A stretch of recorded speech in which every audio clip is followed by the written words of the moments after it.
Bună seara, dragilor! Iată că am emoții în seara asta.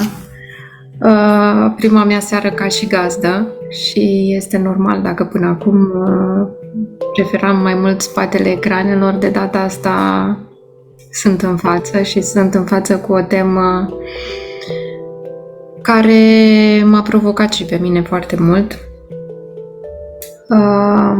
În primul rând sunt Simona Lebădă, pentru cei care n-au reușit să mă cunoască. Călătoria mea a început în lumea ulurilor esențiale în 2017, în luna noiembrie. Iată că se împlinesc deja 6 ani de când am început să folosesc uleiurile esențiale în provocările de sănătate. Aceștia 6 ani mi-au adus foarte multe schimbări pe care nu aș fi crezut că le voi face vreodată și pe care nici nu mi-aș fi imaginat că ar fi necesar să le fac. Dar, ca orice pasiune, totul se naște dintr-o provocare. Nu o să stau să vorbesc foarte mult despre experiențele pe care le-am avut cu uleiurile esențiale, pentru că tema diabetului este o temă cu care în familia noastră s-au confruntat câteva generații, printre care chiar și generația mamei mele. Nici nu v-aș fi gândit atunci când am început călătoria cu uleiurile esențiale că ar fi un mod de a-și susține organismul. Pentru mine lucrurile la momentul respectiv erau destul de clare, acelea că se confruntă cu o boală cu care va învăța să trăiască toată viața. De fapt, cred că nici nu eram atât de conștientă sau nici nu-mi doream să fiu atât de conștientă de situația asta. Aș fi vrut să ascund totul așa sub preș, doar că surpriza mea a fost că dorința mamei a fost mai mare decât a mea, așa că cu întreagă responsabilitate ea a fost cea care a întrebat dacă sunt și alte soluții în provocarea cu care ea se confruntă și tot ea a fost cea care și-a asumat întregul protocol pe care și acum îl consumă. Sunt vreo 3 ani de când se întâmplă asta. Putem spune că avem multă experiență, nu putem spune că 3 ani sunt tot mai puțini și pe mine mă bucură perseverența ei. Dar pentru a înțelege mai bine, pentru că știu că dintre voi, cei de aici, sunt și o parte care nu se confruntă cu provocarea asta și sperăm nici să nu se întâmple, dar poate sunt aparținători. Definițiile acestea sunt cele luate de pe sursele de medicină din lumea internetului, așa că în principiu diabetul zaharat este o afecțiune cronică pe care medicina o consideră că nu ar putea fi vindecată, mai exact fiind o boală cronică, ea nu se transmite. Apare în organism atunci când organismul nu mai poate produce insulină sau atunci când corpul nu poate utiliza corect insulină. În literatura de specialitate, diabetul zaharat este definit ca o boală metabolică și am ținut oarecum să subliniez aspectele acestea, pentru că protocolul pe care noi îl dăruim spre utilizare este definit de uleiurile care se ocupă de metabolism. Modificările care apar în el sunt legate de glucidic, lipidic și proteic, ca rezultat a acestora fiind deficiența de insulinosecreție sau chiar și insulinorezistență. În principiu sunt 3 tipuri de diabet, tip 1, tip 2, cel pe care o să-l dezbatem noi în aceste 3 zile, și diabetul gestațional. Printre simptomele cu care se confruntă persoanele care au diabet, în principiu senzația de sete în exces, foame în exces, urinare frecventă, stare de somnolență, oboseală persistentă, uneori chiar vedere neclară și cred că toată lumea aici știe, răni care se vindecă destul de greu. Majoritatea persoanelor cred că atunci când ați vizitat chiar și un cabinet stomatologic ați fost întrebat de bolile acestea cronice de la voi sau din familie și, nu știu, cei care au aparținători măcar, știu că principala frică este că rănile nu se vindecă. În cazul persoanelor care au diabet zaharat de tip 2, este posibil chiar să apară dureri sau amorțeală la nivelul picioarelor. Bineînțeles, fiecare organism reacționează diferit. Unele simptome pot fi la cei care au această etichetă, însă unele persoane nu trec prin toate aceste simptome. Pentru că noi ne vom ocupa în seara aceasta de diabetul de tip 2, cel care în cea mai mare parte apare prima dată. Mai puțin sunt cei care dintr-o dată ajung să aibă diabetul de tip 1. Însă factorii favorizanți sunt excesul în greutate, moștenirea genetică, prediabetul, lipsa mișcării și vârsta. Cred că cu lucrurile acestea v-ați obișnuit în mare parte la toate, la toate bolile cronice. Cred că oarecum o parte măcar din ele se regăsesc, măcar despre moștenirea genetică și tot știți că el se regăsește la mai toate bolile cronice ca și factori care favorizează apariția. Însă literatura de specialitate susține că o scădere în greutate cu 10% ar contribui la eliminarea insulinorezistenței. Eu zic că lucrul acesta poate fi ușor realizabil și în sensul acesta vom discuta despre protocolul pe care îl vor primi persoanele care sunt în săptămâna aceasta de îndrumare și care nu au mai consumat uleiurile esențiale până acum. Pe partea de moștenire genetică, eu, ca și copil al unor generații cu diabet, pot spune că în prezent, cel puțin, nu cred că voi ajunge să am o etichetă de genul acesta, pentru că dacă ar fi să merg mai departe către epigenetică, nu neapărat moștenirea genetică, așa, în termenii aceștia grosieri, am înțelege că foarte multe aspecte sunt legate de comportament în genetică și că, de fapt, ceea ce moștenim noi este un comportament al părinților noștri. Da, trăim o mare parte din viață pe pilot automat, pentru că absorbim tot ceea ce ei ne transferă către noi, dar apare la un moment dat în viața, cred că fiecăruia dintre noi,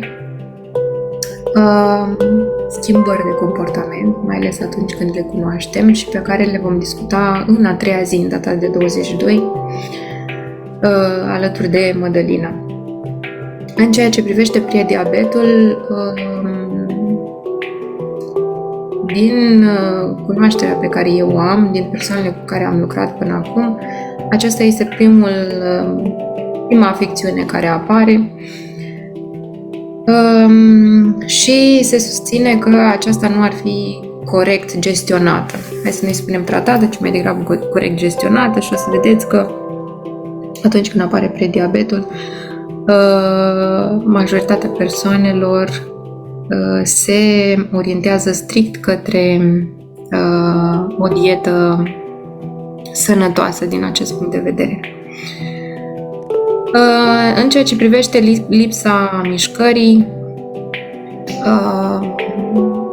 cred că, din nou, mai toate bolile au ca și factor care favorizează lipsa mișcării, dar trăim într-o eră în care, în prezent, mișcările cele mai frecvente sunt cele legate de tastaturi. Însă, eu cred că lucrul acesta poate fi controlabil în funcție de dorința interioară a fiecăruia. Iar vârsta se consideră că predispunerea crește odată cu vârsta, însă atâta timp cât organismul va fi păstrat curat,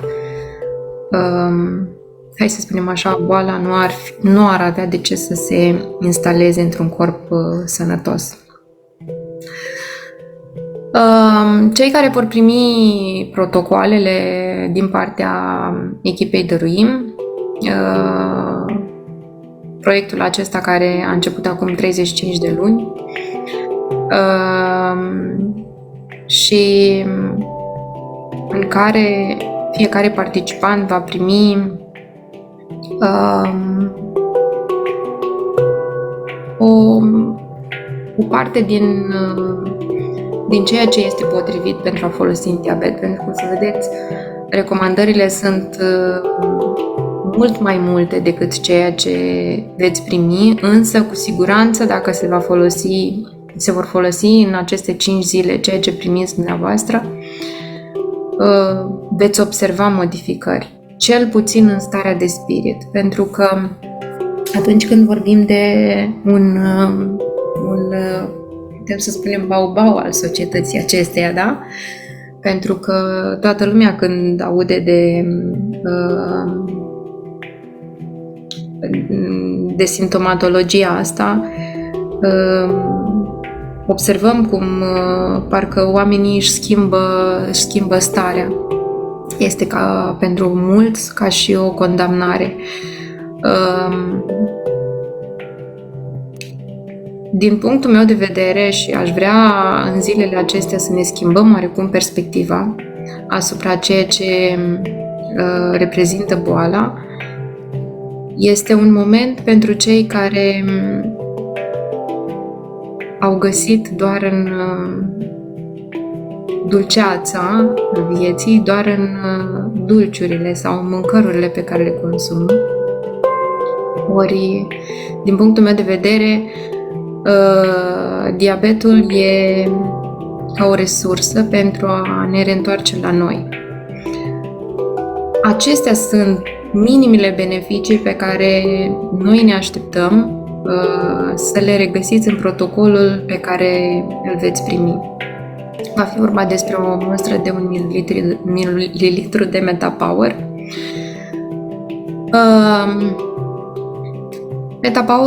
MetaPower-ul a apărut destul de curând în Europa și eu însă sunt un consumator de când a apărut. Spuneam mai devreme că diabetul apare atunci când metabolismul nu mai funcționează așa cum a fost el lăsat. E bine, MetaPower-ul este cel care susține metabolismul, întregul sistem, incluzând și sistemul endocrin, hormonii și așa mai departe. Practic, asigură în mod sinergic o stare de bine benefică pentru întregul organism. MetaPower-ul este un blend care conține citrice și condimente și în momentul în care el este întrebuințat intern, poate ajuta la diminuarea poftei de mâncare, reducerea celulelor adipoase și de grăsime, susținerea unei funcții metabolice sănătoase. Dragilor, pentru cei care au folosit Metapower-ul, cred cu tărie că vor înțelege ceea ce spun. Eu nu am probleme cu greutatea, însă mama mea a avut problema aceasta încă din momentul în care a fost diagnosticată și vreau să spun că în decursul la aproximativ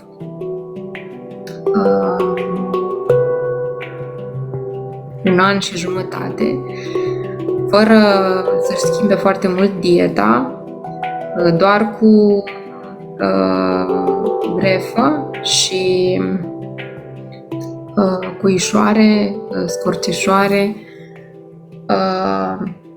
și busuioc, a ajuns să scadă în greutate peste 15 kg, iar lucrul acesta a fost făcut treptat, nu a fost făcut dintr-o dată, pentru că de la trecerea din diabet de tip 2 la tip 1 se știe că există o scădere bruscă de greutate, ori la ea nu a fost așa. Însă, ce aduce Metapower-ul în plus, și eu am spus aici doar o parte din ceea ce se află ce se afla acum un an și jumătate aproximativ în dieta mamei mele, Metapower-ul are o sinergie atât de fină încât lucrurile acestea se văd mult mai rapid. Asta trăită pe propria mea piele la nivel de energie. Scăzut în greutate nu se mai pune problema, pentru că n-am avut problema asta niciodată. Însă, la nivel de curățare a întregului sistem, pentru mine cel puțin,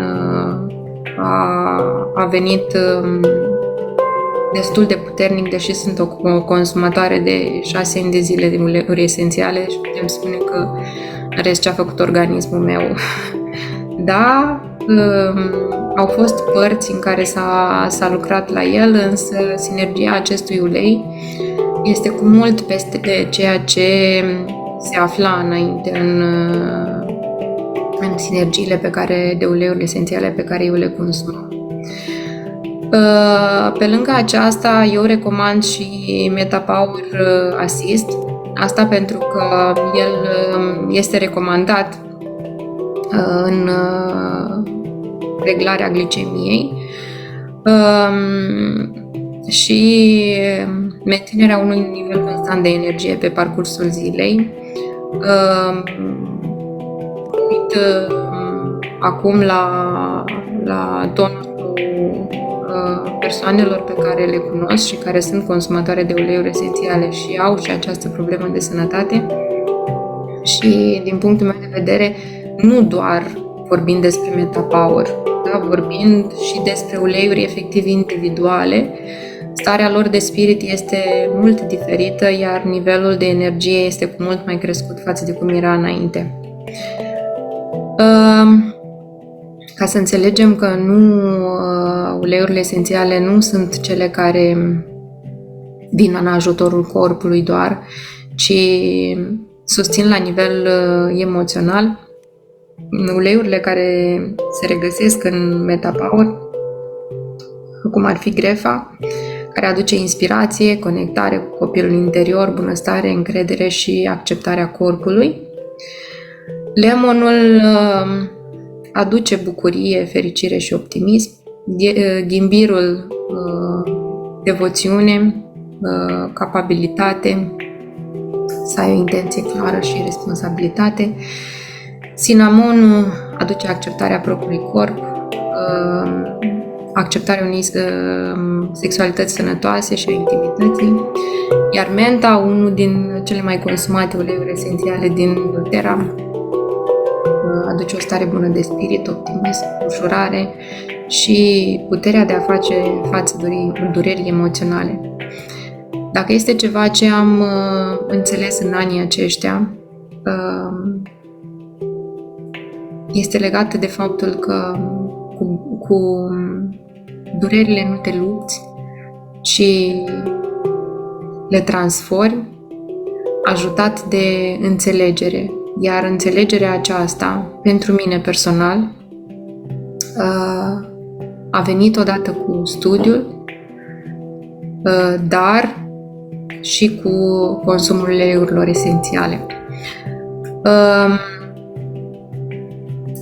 Pentru a continua partea de protocol, pe lângă acel 1 ml de ulei esențial, care poate să vi se pară extrem de puțin, pentru că vorbim de o sticluță foarte mică, nu am aici nicio mostră, însă poate reușesc mâine să vă aduc, să vă arăt cum să vă arăt o mostră să vedeți cum este. Pe lângă aceasta veți primi și în 5 ml de ulei purtător 2 picături de scorțișoară, 2 de cuișoare, 3 de busuioc și 3 de grefă. Despre grefă am vorbit mai devreme la nivel emoțional, însă la nivel fizic îmbunătățește procesul limfatic, digestiv, nervos, respirator și muscular. O să vedeți că toate uleiurile esențiale pe care le-am folosit în acest protocol ajută foarte mult digestia. Și după cum ați văzut în prima parte, în slide-ul 2 și în slide-ul 3 din descriere, observațiile care se regăsesc în simptomatologiile de diabet sunt legate, chiar dacă nu atât de direct, dar se înțelege că sunt legate de modul în care procesul de digestie este sau nu făcut, chiar dacă vorbim despre pancreas, unde deja lucrurile sunt încă mai bine structurate. Scorțișoara susține tot sistemul gastro, cardiovascular, circulator și susținerea metabolică generală. Un sprijin antioxidant poate fi folosit și îngătit. Vă invit mai ales acum că e perioada plăcintelor cu scorțișoară.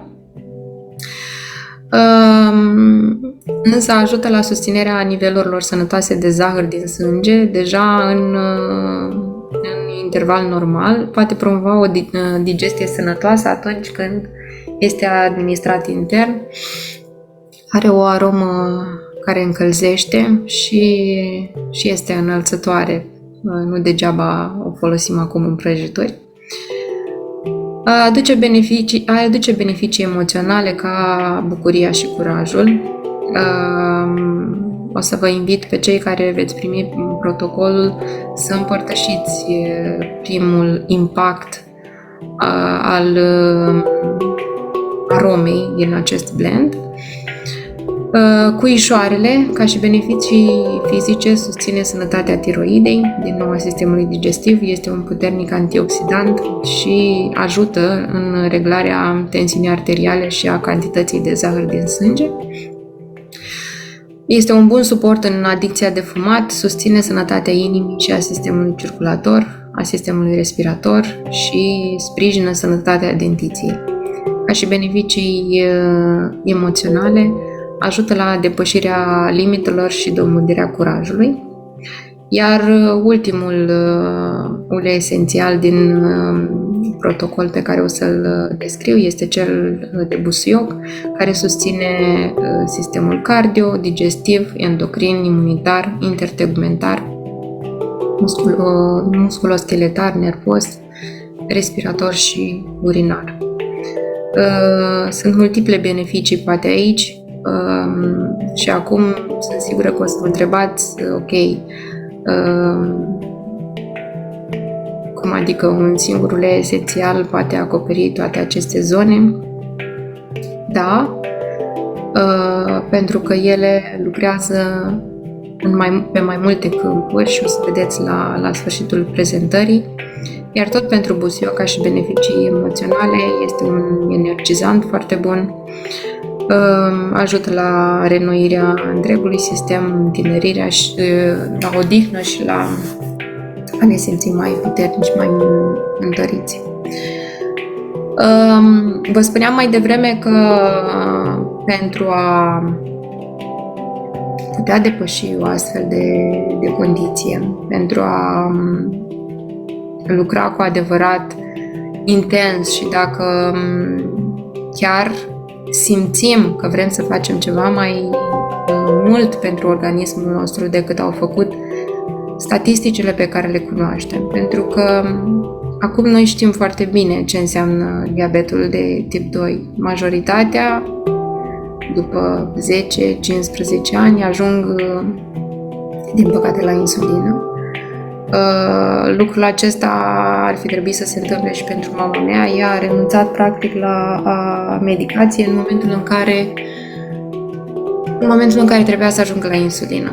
Asta a fost momentul în care pentru ea a fost stop, pentru că a înțeles că va mări și va mări și va mări cantitatea, având deja modelul bunicii în familie și știam cât de des își mărește doza de insulină. Iar în cazul insulinei, pentru cei care nu știu, avem o atrofiere a pancreasului și atunci el nu mai produce practic absolut deloc insulină. Dacă cu adevărat vă doriți să lucrați și aveți încredere în voi, în deciziile pe care le luați, în alegerile pe care le faceți și simțiți că este un moment să faceți altceva, recomandarea mea este să înțelegem că în cazul unei situații cronice avem un protocol minim pe care îl facem, este cel pe care îl transmitem către voi, dar dacă cu adevărat ne dorim beneficii mai rapide, mai puternic sesizabile pentru cei ce aveți nevoie de confirmări continue că ceea ce faceți bine, veți avea nevoie de LV-uri, noi așa le spunem, Life Vitality Long, care conține 3 tipuri de capsule, Microplex, Alpha și X-Omega. În cazul Microplex, această formulă are în compoziție 22 de vitamine și minerale esențiale pentru a susține creșterea normală a funcției de întreținere a celulelor. Eu le folosesc deja de ani de zile. Nu știu neapărat dacă sunt un exemplu bun pentru voi, însă anii aceștia pentru mine au fost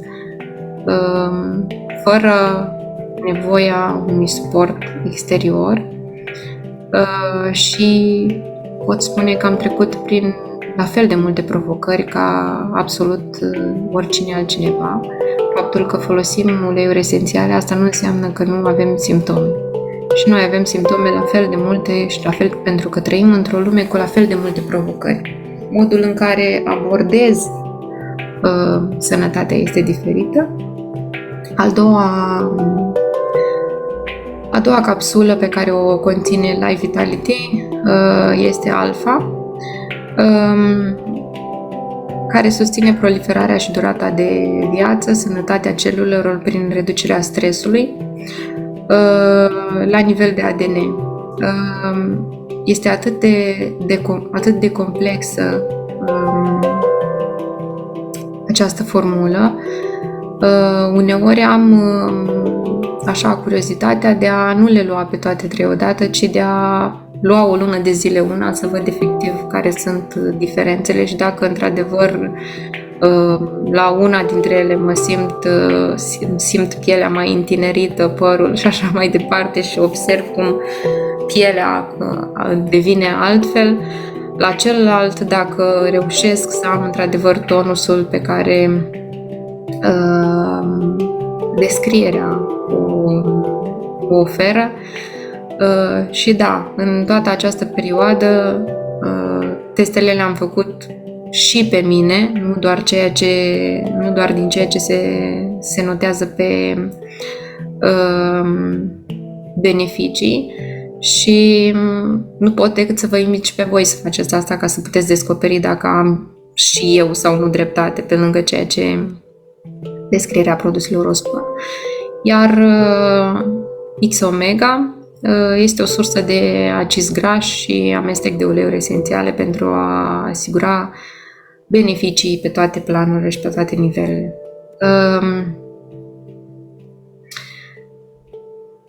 Împreună cu LLV-urile, sau cel puțin după LLV-uri, mama mea trebuie să susțină acest lucru constant, pentru că au fost ani în care n-a făcut nimic pentru sănătate și atunci e normal ca dintr-un anumit punct lucrurile să se schimbe.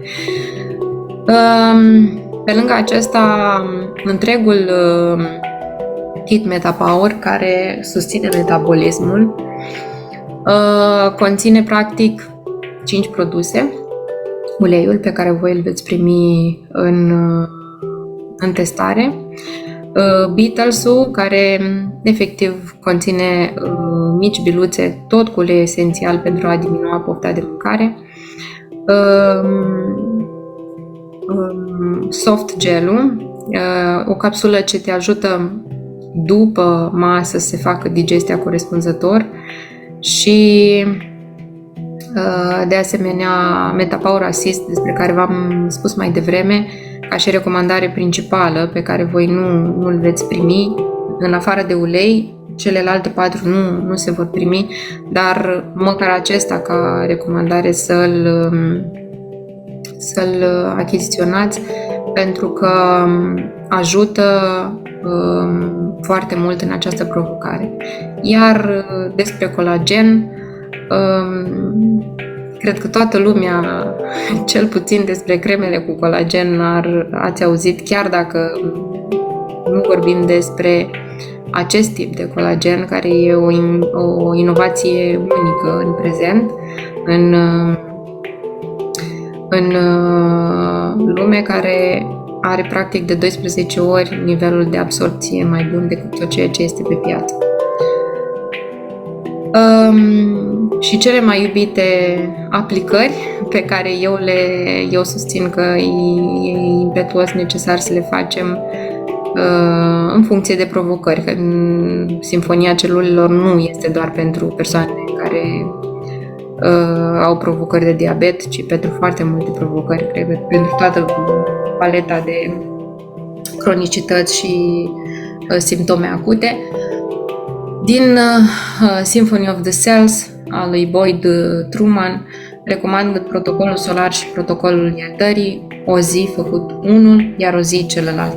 Mai este și protocolul cardio, însă ca o a treia opțiune în cazul în care vă doriți cu adevărat să vă susțineți sănătatea. Aceste două protocoale se fac o zi da și una nu. Și acum, partea care este cea mai dragă sufletului meu. Multă vreme am căutat un răspuns de ce ar fi potrivit să folosim plantele în susținerea organismului și nu substanțele anorganice.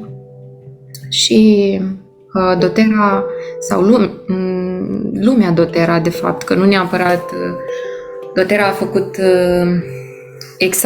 a făcut sub forma asta pentru mine, însă oamenii și fiecare aducând părți importante din cunoaștere m-au ajutat să înțeleg de ce este potrivit să folosesc plantele și nu altceva pentru a mă susține. Ei bine, cel mai important pentru mine a fost, așa la o privire, să înțeleg cum Dumnezeu a creat întregul sistem, întregul ecosistem. Și în momentul în care o să aplicați doar o privire asupra hemoglobinei și clorofilei, care se află în partea dumneavoastră dreaptă, în imagine, o să vedeți similitudinea și cât de apropiate divinitatea le-a creat, plecând doar de la partea de fier, magneziu și celelalte foarte mici ajustări. Eu zic că ăsta este un element important pentru a înțelege cât de bine se suprapune organismul nostru cu organismul făcut de natură. Dacă noi vom privi un organism anorganic față de un organism organic, deși vorbim despre aceeași substanță, cum ar fi mentolul, hai să spunem, vom observa că mentol avem și în chimia organică și în chimia anorganică, da? Doar că ele nu se suprapun perfect. În chimia anorganică avem o formulă chiar de 3 ori mai mare decât cea organică și cum ar putea celula noastră să încapă într-o formulă anorganică, dacă ea este de 3 ori mai mare decât celula pe care sistemul viu a făcut-o. Pe lângă lucrurile acestea, referitoare la chimie, pentru că poate nu ne-a plăcut tuturor partea aceasta din orele de chimie, un aspect care mi-a adus iarăși răspunsurile la întrebările mele de ce uleiurile esențiale certificate cu grad pur a fost partea de corpuri pe care le deținem atât noi cât și plantele. Toți știm că noi avem un corp fizic, unul cauzal sau al gândurilor, unul emoțional și alte corpuri subtile.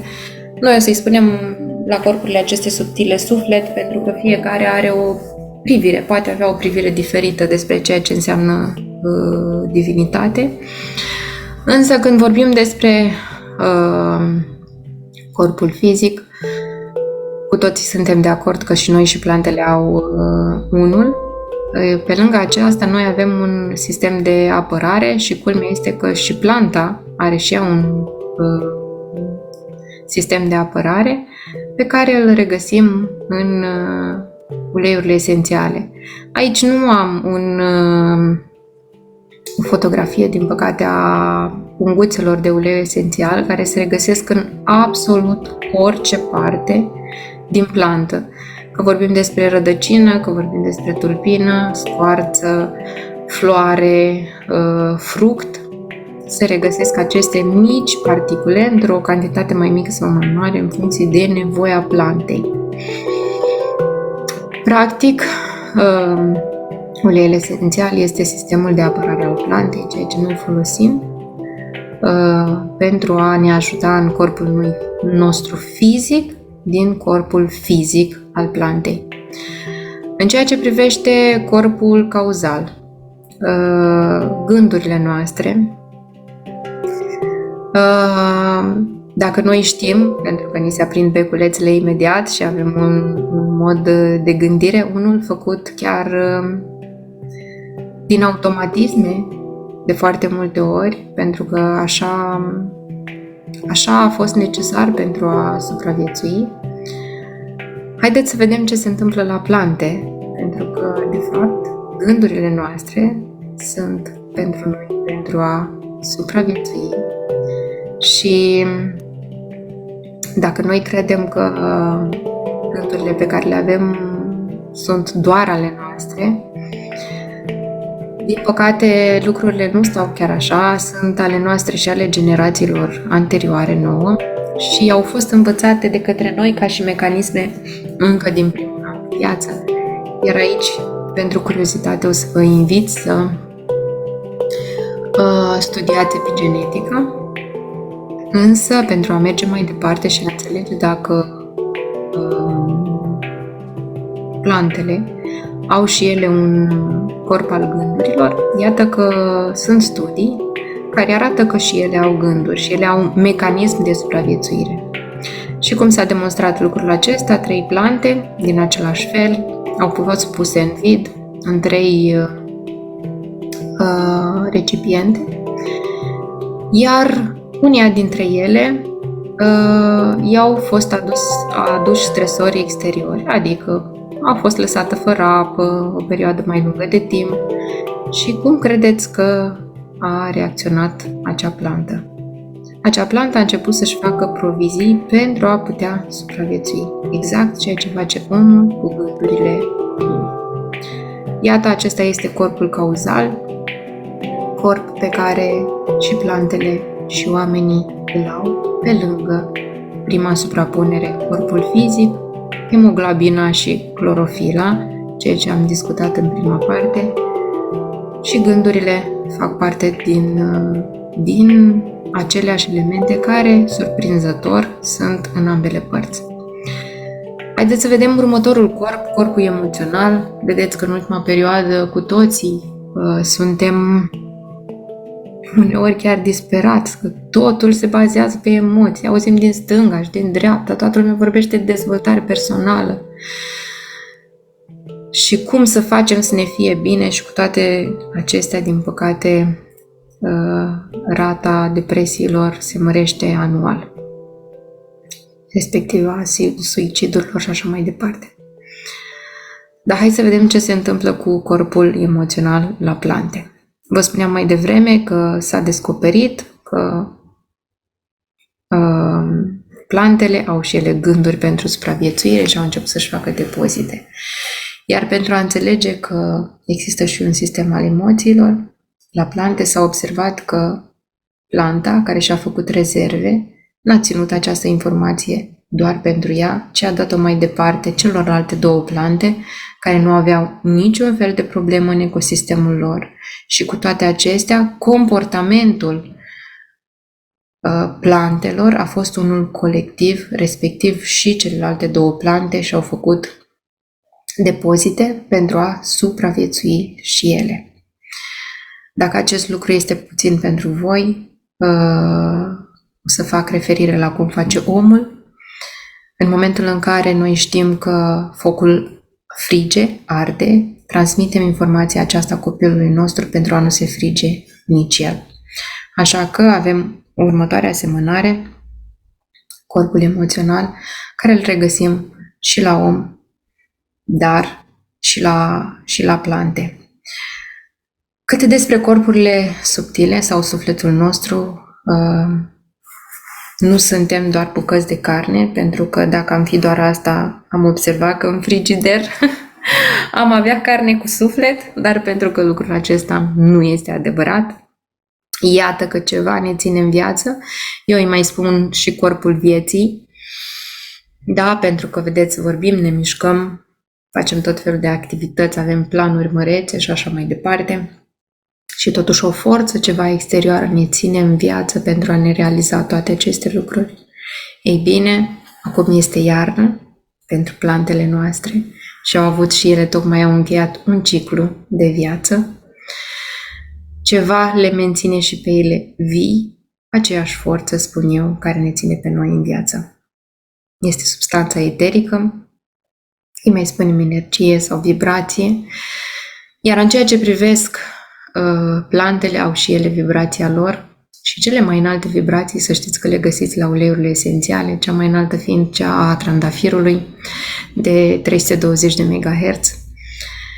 Și chiar dacă vă gândiți că, uite, de exemplu, un ulei esențial de busuioc pe care îl regăsiți în protocolul pe care îl veți primi, chiar dacă vă gândiți că acesta are vibrații 53, dacă nu mă înșel, de megahertz, o să vă spun că alimentele pe care voi le consumați și sunt procesate, din păcate, au 0 substanță eterică, ea este doar substanță care hrănește corpul fizic, nereușind să hrănească și celelalte corpuri, cauzal, emoțional și suflet. Uleiurile esențiale însă acoperă holistic toată această informație, însă ele trebuie să aibă puritate. Fără această puritate, din păcate, nu se poate garanta reușita. De ce? Pentru că nu conțin toate elementele despre care am vorbit mai sus. Din păcate, în prezent în lume sunt undeva la 1% uleiuri esențiale cu grad pur terapeutic. Testarea aceasta nu se face de către companiile care le produc, ci de către companii terțe, companii din afară. Și doTERRA este una din companiile care asigură lucrul acesta și care poate fi verificat pe fiecare sticluță de ulei esențial unic. Adică nu un blend, cum este de exemplu MetaPower, pentru că acolo sunt 6 uleiuri esențiale care se folosesc, el având pentru fiecare tip de ulei o testare separată. În Europa, din păcate, ca și companie care are certificat pur de testare, este doar doTERRA. Celelalte 2 companii din cunoașterea și din research-ul pe care l-am făcut eu se află mai sunt încă 2 companii care se află în America. Vă invit să faceți alegeri înțelepte pentru că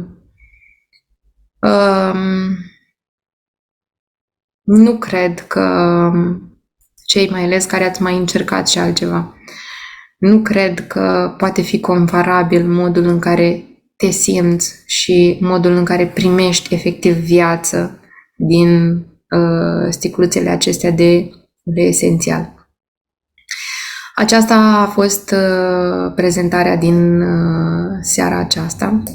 Sper ca să vă fi adus un plus de cunoaștere și să vă fi motivat să faceți mai multe investigații individuale. Nu vreau să închei live-ul de pe Facebook până nu o să spun și ce o să facem în următoarele zile. Dacă astăzi am fost doar eu aici, mâine invitată va fi Alina, care este nutriționist și ne va vorbi despre nutriție și ceea ce este potrivit în aceste simptomatologii să consumăm pentru a ne face viața mai ușoară. Însă eu zic că mâine voi veni cu completări despre digerarea emoțiilor, indiferent de tipul de aliment pe care îl veți consuma, pentru că și alimentele acelea pe care le consumați se vor digera în funcție de cât de ușor digerați voi altele. Iar miercuri ne va încânta Mădălina Henț, una dintre persoanele în care eu am foarte mare încredere și m-am lăsat de foarte multe ori pe mâna ei în a primi ajutor. Ea va aduce în fața dumneavoastră cazuri de persoane cu diabet și cum au fost abordate holistic și uleiuri esențiale din punct de vedere, dar și din punct de vedere al noii medicine germanice și recall healing. Nu numai, pentru că Mădălina are foarte multe tipuri de terapii pe care le-a studiat și pe care le-a aplicat pe pacienții ei. Ea este un farmacist și terapeut holistic. Cred că atât pentru seara aceasta. Eu o să rămân aici în Zoom pentru eventualele întrebări, însă voi încheia transmisiunea de pe Facebook. Vă mulțumesc tuturor celor care au avut bucuria de a mă asculta în seara aceasta.